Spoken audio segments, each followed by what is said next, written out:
Ju está ao vivo nessa quarta-feira de março e o sofá tá estrelado demais. Com Bela Gil, Gabriela Prioli, Larissa Luz e Cláudia Abreu! De verdade, ó, olho no olho, uma alegria ter você aqui. Ah, Astrid, Sou eu fã. também. Eu Sou também. fã. Sou fã do Sou- programa, de você, de todo mundo aqui. Demorou pra Adoro. Cláudia vir aqui, ó. E a conversa agora é um ponto de atenção para a maioria das mães e pais desses tempos de hoje, ou pelo menos deveria ser. O filho ou a filha que não saem do quarto por horas. Eu e a Bela já temos exemplares, né, nessa faixa de idade em casa, mas a Cláudia também. Antes de você chegar aqui, eu estava focada que o mais novo teria 15 anos, mas você tem filhos de 11, 12, 15, 16 e 22. É uma loucura. É ok querer estar dentro do quarto, porque o nome disso é privacidade. É preciso que a criança e o adolescente, principalmente, tenham uma certa privacidade. A gente está falando aqui de crianças, de adolescentes que ficam horas, 6 horas dentro do quarto. E o trabalho de pesquisa do Hugo foi incrível. As falas dos adolescentes e das crianças aqui é de cortar o coração, algumas delas. Porque o que eles verbalizaram para ele nessa pesquisa é o que está naquela cabeça de sofrimento ali dentro do quarto. Como é que é a tua experiência, Cláudia, com essa variedade aí de... Eu tenho dois de meninos idade? de 11 e 12 e eles estão exatamente nessa fase do quarto. O fone, o jogo, né? E ficam ali. E aí eu fico muito preocupada com quem eles estão jogando, né? Porque você fica achando pode ter um adulto, se fingindo de criança. Não, jogam sempre com... Aí eu faço combinados. Então, é assim, você só pode jogar com quem você conhece, com seus amigos e tal. E aí, quando começou a ficar uma coisa muito excessiva e eu senti que eles estavam ficando mais irritados, respondões, mais agressivos, eu falei assim, isso é o jogo. Somente aquele jogo Fortnite. Total. Que é aquela coisa que você sai né, com uma adrenalina. Parece Esse que é até o mais leve deles, tá? Pois é, Tem coisa daí bem para pior. pior. Mas eu resolvi fazer combinados, porque, claro que né, esses combinados não são infalíveis, mas ajudam. Então, eu pensei assim, na pandemia foi mais difícil. Mas agora, assim, segunda, quinta, não vão jogar. Segunda, quinta é escola, é atividade extraescolar, e aí tem esporte, tarará, e tem o celular, mas não tem aquela coisa do computador com fone, tarará. E aí entrega o celular antes do jantar, depois vai se acalmando para dormir, vai ler um livro e tal. Isso é o ideal, é o mundo ideal. Né? Se ele é cumprido, já é um segundo momento. Mas esse é o combinado não é impossível. E de sexta Esse é a o domingo, né, vai à praia, vai jogar um futebol, vai pro clube, não sei o quê, e tem a hora que você joga ali. Ok, Mas eu me preocupo muito, né? E eu fico sempre nessa dúvida entre diminuir um pouco a inocência e contar a real, contar a realidade violenta, né? E eu contei a história da menina do TikTok que foi sequestrada. Sim. E falei, olha, saiu do Rio de Janeiro e parou no Maranhão. Exatamente. Isso eu falei. Meu filho vai fazer 7 anos mês que vem e tá já no videogame. É um negócio assim, gritando na casa, mas o que tá acontecendo? E aí ele falando gritando. Eles gritam. Eu assim, meu Deus, eles mas gritam, né? Porque é um jogo violento e eles querem, e eles ficam um provocando o outro jogador. Exatamente, é muito louca. estranho. Então eu também tenho, assim, eu tento fazer tem 3 aspectos que eu penso assim para a educação que eu dou para eles, que é a questão do espaço. Eu acho que o espaço no sentido de liberdade, eu acho muito importante assim, eles terem o espaço, o momento deles, obviamente nada excessivo. Quando eu vejo se tiver, né, há mais do que tanto tempo sozinho no quarto, vou verificar, mas eu acho que é importante a questão do espaço, da individualidade de cada um, principalmente agora para a Flor, que é adolescente. A questão também do limite, que eu vejo no sentido de cuidado, criança precisa de limite, porque ela se sente olhada, zelada, cuidada, né? Porque eu acho que uma coisa que o Hugo fala é a questão da indiferença. A indiferença eu acho que é uma das piores coisas para a criança. Então, a gente tem que, em algum momento, a gente tem que impor um limite, porque a criança vai sentir, poxa, ela está olhando para mim. É amor, exatamente. E também a questão o cuidado a liberdade e o diálogo. O diálogo eu acho muito importante e eu vejo isso, uma das coisas que a maternidade me trouxe foi o diálogo, principalmente a escuta sem julgamento. É a questão da gente escutar sem julgar, e isso o Nino me ensinou, porque até hoje ele fala assim, mãe, eu vou te fazer uma pergunta, mas só fala sim ou não. Eu não quero ouvir o resto. Tipo assim, ele quer só entender se tipo, ele pode ou não pode, mas não me venha com sermão. Por exemplo, um exemplo que ele sempre fala é, antes de dormir, ele fala que está com fome. E eu sei que ele fala que está com fome para poder ficar mais tempo acordado. Eu falo, Nino, não, porque isso e aquilo. E hoje em dia ele já fala, não, só fala se eu posso ou não posso comer, só fala sim ou não. Ele não. E eu acho legítimo isso, porque assim, a hora da bronca é a hora da bronca, mas ele só quer, naquele momento, uma resposta minha sem julgar, objetiva, sem julgar o pedido dele. Acho que antes do sermão, a gente tem que ter as conversas.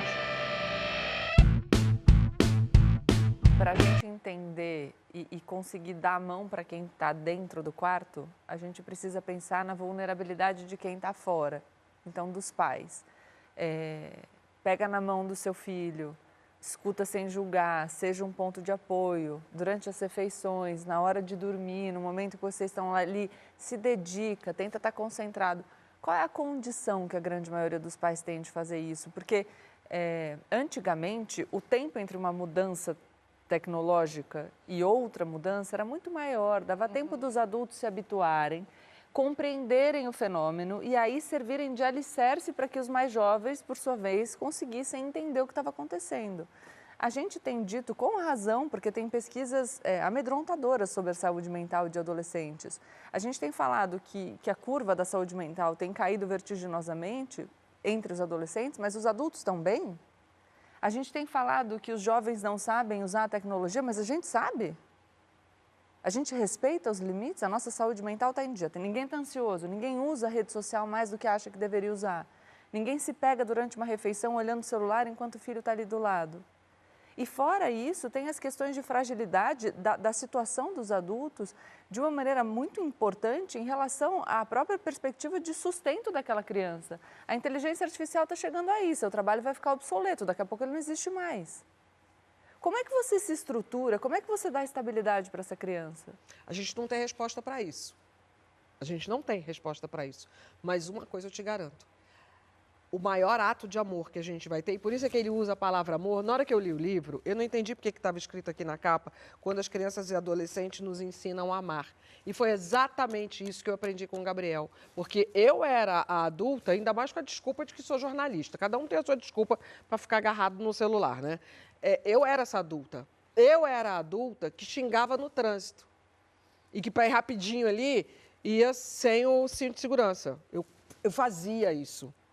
Hoje, com a chegada do Gabriel, como é que eu vou falar para ele, adolescente, que ele não pode voar no carro, que ele não pode xingar ninguém no trânsito, se eu não fizer? Então, eu me esforcei para eu poder educar meu filho, por exemplo. Por isso é que eu acho tão importante estar junto à mesa, estar junto na hora de dormir, enfim, para conversar. E buscar a gente ajuda, precisa ter tempo para conversar. Que se dane o tempo que você leva no trabalho. E arruma um tempo para o seu filho. E busca ajuda se for o caso. Impressionante como isso faz a diferença. Porque o que eu penso é, se você se percebe sem estrutura, e eu acho que o mundo impacta de maneira diferente pessoas em situações diferentes. Se você se perceber perdendo o controle, não tem problema perder o controle. Você é pai, teu filho está dentro do quarto, você não sabe como conversar. Você está fora de si, você não se entende, você não entende o mundo, você está se sentindo pressionado. Peça ajuda. Sim. Ninguém nasce sabendo ser pai e mãe. É uma questão estrutural também, no sentido de que, quando a Gabi falou, a pessoa ela tem que saber que ela está precisando de ajuda, mas muitas vezes ela fica com medo do julgamento. Porque se ela falar assim, o meu filho quebrou o pé, estou levando ele para o hospital, não vou para o trabalho hoje. Beleza, a sociedade, o chefe, vai aceitar de uma maneira. Agora, se ele falar, eu preciso de 2 dias de licença porque eu preciso ficar com meu filho, eu preciso conversar com meu filho, eu preciso... Quando é uma questão mental, da saúde mental, ninguém... É sempre um tabu. É sempre um tabu. Saúde Eu falo, mental tá E o tabu mental começa, é um acho que tabu. na gente também, de reconhecer Então, essa questão. então, eu acho importante a gente reconhecer que a saúde mental ela é tão, ou até mais importante, né, que a saúde física, porque a saúde física, eu acho que a gente está mais visível. É mais visível. Então, assim, preciso cuidar da criança que está doente é uma coisa, doente fisicamente é uma coisa, mas preciso cuidar da criança porque ela está deprimida, porque ela não sai do quarto, porque as pessoas não compreendem, não te dão o mesmo apoio, não têm a mesma empatia, não é a mesma coisa. Então, a gente sofre para isso, para a gente chegar nesse lugar de pedir ajuda, para ajudar os nossos filhos mentalmente, é muito difícil. A fala da Bela, com a conversa da Astrid e da Cláudia, a Bela, a gente aqui falando, lê o livro. A gente tem uma pesquisa realizada com mais de 3.000 adolescentes. Os relatos são estarrecedores, muito tristes. Alguma mãe já conversou com você sobre essa coisa de estar... Não, a gente não fala sobre o assunto, como se nada tivesse acontecendo. Está acontecendo, está aqui, ó. Está acontecendo, é pesquisa, tem dado, objetivo. Não, todo mundo Vamos sabe o que está falar, acontecendo. gente. Aí que você olha, não é na minha casa. Não, até fala, mas não fala com essa verdade, né? E também eu acho que existe uma dificuldade também de você reconhecer que você tem dificuldades na educação, né? Porque todo mundo quer ser a melhor, super mulher, né? Aquela que dá conta de tudo, que trabalha e que é boa mãe e que naná. Então, assim, para você chegar para a mãe de um amigo e falar, olha, o que está acontecendo e tal, né? Você tem que ter um nível ali, também, de humildade também, né? É um tabu maior. Eu repito, essa questão, esses 2 casos que aconteceram agora em São Paulo, são crescentes, por isso a gente tem que estar muito ligado como sociedade, mas tem todas as outras questões que a gente tem que estar. E a educação é uma falha estrutural de dentro e de fora, né? De casa, não é só da escola. Né? A educação é uma parada que é um problema sério que a gente está vivendo hoje aqui, acho que de diversas formas, assim, você falou sobre isso, sobre a educação. E acho que tudo isso está dentro dessa gama da educação, sabe? Da importância que a gente dá para isso, assim. É muito sucateada, assim, a educação em várias instâncias. E isso vai se refletindo nesses casos, assim, né? Quando a gente vê um menino que foi uma situação de racismo. Sim. E como que as pessoas lidam com o racismo dentro desse processo de educação, né? Como que as pessoas banalizam e acham que é uma coisa simples. É aí que desemboca, sabe? Então, a gente está falando de coisas que a gente vem falando ao longo de muito tempo e que, na prática, não vem se acontecendo.